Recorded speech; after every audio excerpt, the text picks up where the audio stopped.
বাড়ির সামনে আমাদের ছোট্ট বাচ্চা তানিষ্কার জন্মদিন ছিল, আর সেই উপলক্ষেই স্যাটারডে আমরা সেলিব্রেশন করতে চলে গেছিলাম। বেশ অনেকদিন পর বোবো লাফালাফি শুরু করে দিয়েছে। এখানে এসেই ট্যাটু বানানো কমপ্লিট হয়ে গেছে, তারপর খাওয়া দাওয়া আর চারপাশটা তোমাদের সঙ্গে ঘুরে দেখাচ্ছি। এখানে ফটো বুথও ছিল, ম্যাজিশিয়ান ছিল, যেটা বোবো মারাত্মক রকমের এনজয় করেছে। প্রথমে একটু দুঃখ পাচ্ছিল কেন ওকে স্টেজে ডাকা হচ্ছিল না সেটা ভেবে, তারপর ফাইনালি ওকে ডাকা হয়েছে আর সেটা নিয়ে ও বিভৎস হ্যাপি।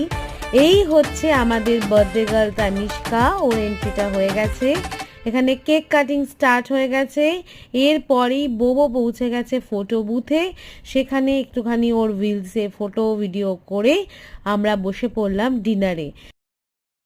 স্টার্টার থেকে ডেজার্ট সবটাই ছিল দুর্দান্ত। আর আমাদের স্যাটারডে ইভিনিং সে একদম জমে ক্ষীর যাকে বলে।